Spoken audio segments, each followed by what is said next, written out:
সেটাই বুঝলাম না কি আরে কি রাখতো এই বের কর বের কর মানে? মানিব্যাগ বের কর। মানিব্যাগ বের করবো মানে? তুই ছিনতাইকারী তাই না?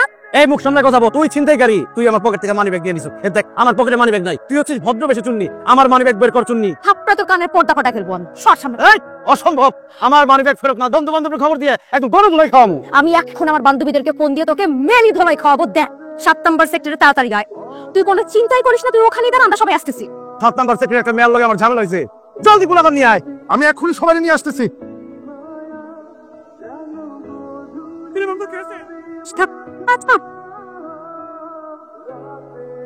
এবার তোর কি হবে চুন্নি? I'm sorry. না না, তুই কানে ধরে আমার কাছে মাপ চাবি, তারপর তোর আমি মাপ করবো। প্লিজ আমাকে মাফ করে দেন প্লিজ। ভেরি গুড, এবার আমার মানিব্যাগ ফেরত দে। এ মেয়ে তোর মানিব্যাগ দিবে কোত্থেকে? তোর মানিব্যাগ তো আমার কাছে। তো সার্ভিস দেওয়ার সময় তোর পকেট থেকে মানিব্যাগটা পড়ে গেছিল। ধর, এই যে তোর মানিব্যাগ। এই তো আমার মানিব্যাগ।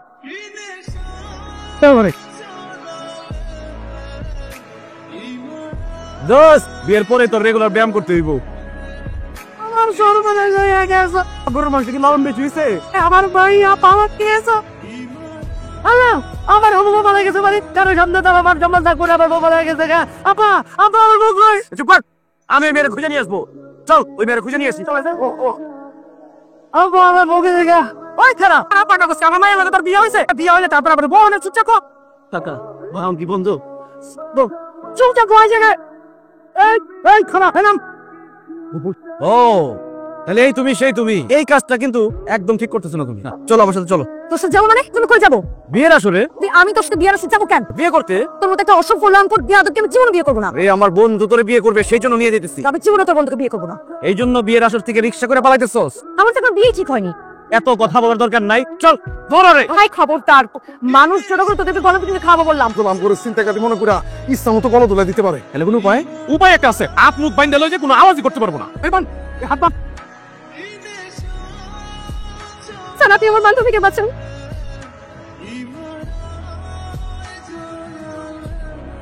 আপা আমি ওই বাবা। আরে না তোমার ধন্যবাদ। এই তুমি কার মেয়ে ধরে নিয়ে এসছো? আরে এটা তো আমার মেয়ে না। এই হারাম দিদি তুই কই গেছিলি? খাতুন হয়ে গেছিলাম। পুরো বাড়ি খুঁজে আমি তোরা পাই নাই। কাজী সাহেব বিয়া তারা। আরে রাখি না তোর বিয়া। এটা যদি আপনার মেয়ে না হয় তাহলে কার বিয়ে আমি তুলে নিয়ে আসলাম? মুখ হাতের বান্ধন খুলে দেখ। শয়তানের বাচ্চা, তুই আমাকে জোর করে তুলে নিয়ে আসছিস কেন? আমি তো ভাবছি আপনি আমার বন্ধুর বউ, এই জন্য তুলে নিয়ে আসছি। আমি তোকে খুন করবো। বলেন আপনাদের কার কি সমস্যা? এক্ষুনি ওকে অ্যারেস্ট করুন। তোর এত বড় সাহস? এটা একটা ভুল বুঝাবুঝি, একটু পুলিশ ভাইকে বুঝাই বলেন না। এখন আমি আপু হয়ে গেছি। প্রেমের প্রস্তাব দিয়েছিল, আমি ওর প্রেমের প্রস্তাবে রাজি হইনি, সেজন্য সে আমাকে কিডন্যাপ করে নিয়ে আসছে। আল্লাহ এসব আপনি কি বলতেছেন আপু? চল হ্যাঁ চল। মেয়ে মানে চল আই চল আপু বিয়ে আইতে আসছিস তোর। রোহন, রোহন প্লিজ দরজা খোলো। কি সমস্যা রোহন? আমি কোনো নষ্ট মেয়ের সাথে কথা বলবো। নষ্টমী কাকে বলছো রোহন? তোমাকে নষ্ট মেয়ে বলছি। কালকে একটা মাস্তান তোমাকে তুলে নিয়ে গেছে, সে তোমার সর্বনাশ করছে। সে ভাবছে আমি তার বন্ধুর হবু গো। পুলিশ এসে বেচারাকে ধরে নিয়ে গেছে। কি বললা? আমি তোমার সাথে আর কোনো সম্পর্ক রাখবো। তুমি এখান থেকে যাও, আর কোনদিন তুমি আমার সামনে আসবা না। রোহন ও মেয়ে যা বলছে স্যার, সবই মিথ্যা কথা, সব বানোয়াট কথা। আমার বন্ধু কিডন্যাপ করে ওদের পলাই না। আপনি দেন কথা মাসুম চেহারা কত ভালো সেল করে দেন। আরে হাজার আরে চলে স্যার। আরে ফাসাদ সেই মেয়ে এসে অভিযোগ না তোলা পর্যন্ত আমরা কিছুই করতে পারবো না। একটা ব্যবস্থা। ধন্যবাদ আপু। স্যার তাহলে খুলে দেন। আমি এখানে আছি তোকে। আমাদের সম্পর্ক সে ভেঙে চুরমার করে দিছে। সে তো ওকে মেরে আমি ফাঁসিতে ঝুলতে চাই। কালকে তুই আমাকে তুলে নিয়ে গিয়ে আমার ইজ্জত নষ্ট করতিস সেই জন্য। আল্লাহ কত বড় মিথ্যা কথা। একটা মেয়ে কি কখনো তার ইজ্জত নিয়ে মিথ্যা কথা বলতে পারে? স্যার আমার কোনো দিন বিয়ে হবে না স্যার। তোর বিয়ে হবে? আমি তোর বিয়ে করবো। বিয়ে করবি? আয় বিয়ে করো আমারে। তোর মতো গুন্ডাকে আমি জীবনেও বিয়ে করবো না। আমি তো ফাঁসি চাই। নারীর ইজ্জত নিয়ে সিনেমিনি খেলিস না। আপনি এসে শুধু ওর নামে একটা লিখিত অভিযোগ দিয়ে দেন। তার একবার জেল থেকে বাইর হয়নি, তার খবর আছে। আঙ্কেল কি বলতে যাও? বলতে থাকো, আমার কান খোলা আছে। রাস্তা ছেলে। কোন রাজ? আঙ্কেল আপনি ছেলে রাজ? রাজ নামে আমার কোনো ছেলে আছে বলে জানা নাই। তাহলে সে কে? কার ছেলে? সেটা তার মাকে গিয়ে জিজ্ঞেস করো। রাগ অভিমান ছেড়ে আপনি আপনার ছেলেকে জেল থেকে ছাড়াই নিয়ে আসেন। রাজে আপনাকে এত ভালোবাসা আমি জানতাম না। রাজ আব্বাগো করে কামতেছে। এই এইসব চাপাবাজি বন্ধ করো। আমি এখন নাস্তা খাবো, তোমরা যাও। আপনি এত নিষ্ঠুর? হ্যাঁ আমি নিষ্ঠুর। সে আমার কোনো কথা শুনে না। দরকার ভাই আমি আরেকটা বিয়ে করে আমি আরেকটা ছেলে পয়দা করবো। আপনার রক্ত ছাড়াই নিয়ে আসেন, না হলে কি? আঙ্কেল আমি যাবো না। এইটা ঠিক আছে, আমার বান্ধবীর মেয়েকে সে যদি তাকে বিয়ে করতে রাজি হয় তাকে ছাড়াই আনার ব্যবস্থা করবো। যাও দিয়ে বলো। মোদের গন্ধ আর মজার কামড়ে আমি শেষ। আব্বা শুনি সারা জীবন তোর বাপের কোনো কথা তুই শুনস নাই। কি বলছিস? এই কাজ ধরতেছি, পরে কোনোদিন আব্বার কথার অবাধ্য হবো না যতদিন পয়সা থাকবো। শোন, তোর আব্বা একটা শর্ত দিচ্ছে, তোমার বাবার পছন্দের একটা মেয়ে আছে, তুই যদি সেই মেয়ের বিয়ে করস তাহলে তোর বাবা এসে তোর এখান থেকে ছাড়াই নিয়ে যাবে। অসম্ভব, আমি কোনো মেয়ের বিয়ে করবো না। এই শান্ত, চল চল। না না না না না, সারা জীবন জেনে বুঝে মনে হচ্ছে বিয়ে করে সংসার করে ভালো। আমি বিয়ে করতে রাজি। আব্বা, তার চেহারা শুন ভালো তো? তোর চেহারা সুরত ভালো, তোমার চেহারা ভালো না তাই আমার চেহারা ভালো না। চুপ করে বসে থাক। এ কি, আসলে উনি দেখতে খুব সুন্দর তো, সেই জন্য হাত পিছলে পড়ে গেছে। জীবনে এই প্রথম শুনলাম। বসো মা, বসো। আই তুই দাঁড়ায় আছিস কেন? চোখের সামনে এত সুন্দর একটা পরী দেখছি তো। আমার মেয়ে পড়ি, এইটাও আমি জীবনে প্রথম শুনলাম।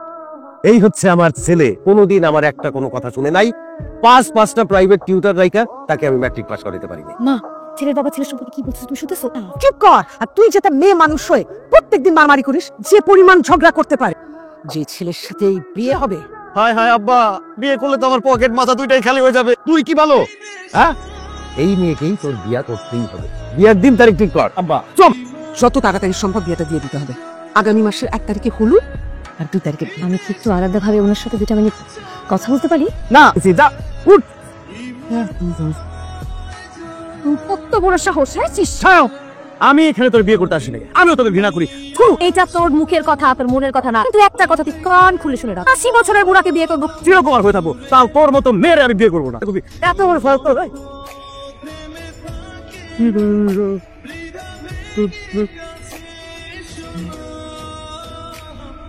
এই বিয়ে আজকে এই কাপড়ে হইতে হবে।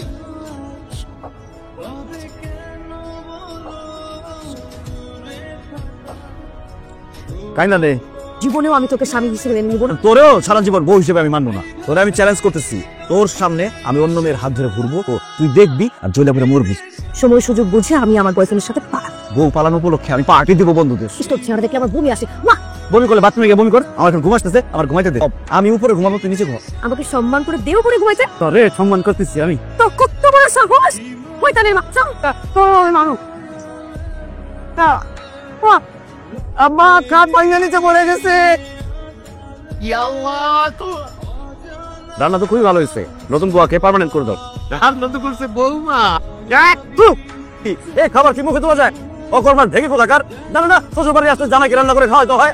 তোর মার আমি ফোন দিতেছি। হ্যালো জামাই বাবাজি, রাখেন আপনার জামাই বাবাজি, আপনি কোথায় আসছেন? এক্ষুনি আমাদের বাসায় আসেন, সব রান্না খাওয়ামো তোর মারে। কি হয়েছে? তুমি যে এরকম জরুরি ভাবে খবর দিলা? সে এমন রান্না করছে, সেই রান্না খেয়ে শরীর খারাপ হয়ে গেছে। আপনার মেয়ের সাথে আমি সংসার করবো না, আপনার মেয়েকে নিয়ে যান। আমার মেয়ে যেহেতু রান্না করতে জানে না, আমি একটা রান্না আনতেছি। Good idea. কিসের গুড আইডিয়া? আমি যদি খাই, বোর হাতের রান্নাই খাবো। বিয়ে করবো আমি আরেক খাবার খাবেন। তো আমি তোমারে আর তোমার বাবারে রান্না করে খাবো। হ্যাঁ, মা, তুমি কি পাগল হয়ে গেছো? বেশি বেশি কথা। আজকে তো রান্না ভালো হয়েছে। আপনার মেয়ে রাখছে, আপনার মেয়েকে জিজ্ঞেস করেন। আপনার ছেলেকে বলেন আমার কাবিনের 10 লাখ টাকা আমাকে বুঝিয়ে দিতে। প্রত্যেকটা স্ত্রীর ন্যায্য অধিকার কাবিনের টাকা।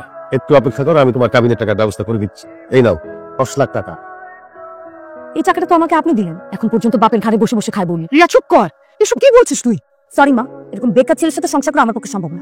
বৌমা যা বলছে ঠিকই বলছে। তোমার এই সমস্যারও আমি সমাধান করে দিচ্ছি। সমস্ত সম্পত্তি আমি আমার ছেলেকে লিখে দিয়েছি। সে চাইলে আমাকে বাড়ি থেকে বের করে দিতে পারে। বাবা, তুমি এটা কি করছো? কখন কি হয়ে যায় তুমি আমার ছেলেটাকে দেখে রাখতে পারবে। আর যদি একবারও শুনি তুই সংসার করবি না, তোকে আমার মেয়ে হিসেবে পরিচয় দেব। রিয়া, আমি আপনাকে সরি বলতে এসেছি। কারণটা কি? দেখেন, বিয়ের আগে যা হবার হয়ে গেছে, এখন তো আমরা হাজব্যান্ড ওয়াইফ। আপনার সাথে এত বাজে বিহেভ করে আমার ঠিক হয়নি। হঠাৎ করে এত বদলে গেলেন কেন? আসলে আপনার সাথে আমি সংসার করতে চাই। এসব কি বলছেন আপনি? হাজব্যান্ড ওয়াইফের জোড়া আল্লাহ উপর থেকে লিখে রাখেন। কিন্তু আমি চাই না, কারণ আমি এখনো আমার বয়ফ্রেন্ডকে অনেক ভালোবাসি। আমাকে মাফ করবেন, আমাকে আমার বয়ফ্রেন্ডের কাছে দিয়ে আসুন। আমি জানি আপনি ছাড়া এটা কেউ পারবে না। আমিও জোর করে আপনার সাথে সংসার করতে চাই। আর আমি কালকে রেডি থাকবেন। রোহন ভাই, আপনার ভালোবাসার মানুষকে আপনার হাতে তুলে দিলাম। রিয়াকে সারা জীবন সুখে রাখবেন। ভালো থেকো। তুমি আমাকে ডিভোর্স লেটার পাঠিয়ে দিও। থ্যাংক ইউ মিস্টার রাজ। কি ব্যাপার রিয়া, দাঁড়া গেলে যে? আমি তোমার সাথে যাব না রোহন, কারণ আমি বিবাহিত। এতগুলা মানুষের মনে কষ্ট দিয়ে আমি তোমার সাথে সুখে থাকতে পারবো না রোহন।